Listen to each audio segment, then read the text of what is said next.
Competitive এক্সামের জন্য very very very important অঙ্ক। এই টাইপের কঠিন অঙ্ক তোমাদেরকে এমন করে বুঝিয়ে দেবো, তোমাদের কাছে জলের মতো সহজ হয়ে যাবে। পরীক্ষাতে এই টাইপের অঙ্কগুলো হয়তো সংখ্যা ঘুরিয়ে ফিরিয়ে আসতে পারে। তোমরা যদি ঠিকঠাক সঠিক পদ্ধতিতে প্র্যাকটিস করো বা শিখতে পারো, তাহলে পরীক্ষায় যেমনই আসুক না কেন তোমরা করে দিতে পারবে। দেখো আজকে আমি কত সহজে সহজ সরলভাবে তোমাদেরকে শিখিয়ে দেবো। এখানে বলেছে কোনো বৃহত্তম সংখ্যা দ্বারা 3931018 এবং 2168 কে ভাগ করলে সর্বক্ষেত্রে সমান অবশ্যই থাকবে, মানে যে ভাগশেষটা হবে সেই ভাগশেষটা সমান থাকবে। আমি যদি মনে করো যে ধরো 50 দিয়ে এটাকে কথা বলছি, 50 দিয়ে আমি এটাকে ভাগ করবো, প্রত্যেকটা যদি ভাগ করি তার যে ভাগশেষ থাকবে সেটা সবারই ক্ষেত্রে সমান হবে। ঠিক আছে? এখন দেখো এই ধরনের প্রশ্ন কি করবো আমরা, এই যে সংখ্যাগুলো আছে এই সংখ্যাগুলো আমরা পার্থক্য বের করবো, পার্থক্যগুলোকে আমরা গসাগু করে দেখবো। প্রথমে দেখো এখানে আছে 3931018, আমরা এখানে যদি 1018 এই সংখ্যাটাকে আমরা প্রথমে 39 দিয়ে 39 দিয়ে বিয়োগ করি, 393। আমরা যদি 393 দিয়ে বিয়োগ করি তাহলে আমাদের এখানে আসবে কত দেখো, 5625। দেখো আমাদের এখানে আসছে 625। এবার আমরা কি করবো, পরের সংখ্যাটা বিয়োগ করি। পরে হচ্ছে 2168 আছে, 2168, 2168 আমরা 393 এটা দিয়ে বিয়োগ করি। আমাদের এখানে কত হবে, এখানে হচ্ছে 5 ষোলো 9 7 7 7 1, তাহলে আমরা 177। এবার তাহলে কি করবো, এই সংখ্যাটাকে দিয়ে এই সংখ্যাটা বিয়োগ করি। তাহলে 2168 মাইনাস 1018 কত হচ্ছে, এটা এটা এটা 0 হবে। এখানে কি হবে, 5 হবে, 5 হবে। এখানে কি হবে, 1 হবে। এখানে কি হবে, 1। দেখো আমরা তাহলে প্রত্যেকটা সংখ্যার থেকে বিয়োগ করে নিলাম। আমরা এখন কি করব, এই সংখ্যাগুলোকে আমরা গসাগু করব। যদি গসাগু করি 625 1775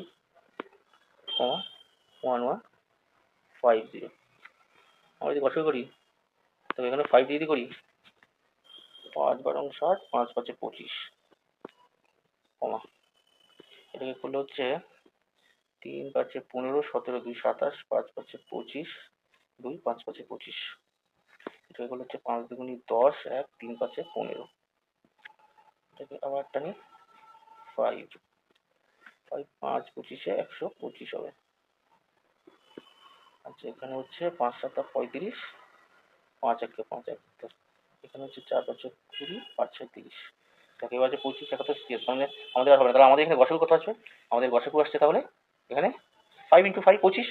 তাহলে আমাদের এখানে গসাগু এলো কত, 25 এলো, 25।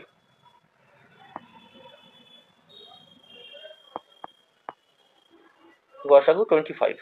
তাহলে আমাদের এই যে গসাগু 25 হলো, এই 25টাই কিন্তু আমাদের বৃহত্তম সংখ্যা হবে। এবং এই সংখ্যাটি দিয়ে যদি আমরা এই সংখ্যাগুলোকে আমরা ভাগ করি তাহলে আমাদের সব ক্ষেত্রে সমান অবশ্যই থাকবে। আমি দেখিয়ে দিচ্ছি, দেখো এখানে আছে প্রথমে 393। আমরা যদি এটাকে 25 দিয়ে ভাগ করি, 25 দিয়ে ভাগ করি কি হবে, 25 থেকে 25, এখানে কত আসছে 25 4 1, এখানে হচ্ছে 3, এখানে 25 5 25 125, 125। এখানে আসছে কত দেখো, তবে 8 হাতে 2 3 1 18। আমাদের এখানে আসলে দেখো 18। ঠিক একইভাবে তোমরা 1018কে দেখো, 1018কে ভাগ করো, দেখো একই আসবে। আমি এটা মুছে দিই, আমি 1018কে, এখানে কত তো 18 হলো। ঠিক আছে, এটাকে ভাগ করে এবার আমরা 1018কে ভাগ করি। 1018কে যদি ভাগ করি 25 ভাগ হচ্ছে 1018, কত হবে 4 25, এখানে 100, 1 শূন্য দিয়ে 18। তাহলে আমাদের এখানে কত হলো দেখো, 25 যদি আমরা 1000 বললাম 18 এলো। এবার আমরা পরের সংখ্যাটাকে দেখি। পরের সংখ্যাটা কি আছে, 25 ভাগ 2168। দেখো এখানে হচ্ছে 8 25 যদি করি আমরা 200 হবে, কত হবে 16। এইটা আমি দিই, আমাদের 25 হচ্ছে 6 25 কত হচ্ছে 150। আমাদের কত আসলো 18, আমাদের এখানে 18 আসলো।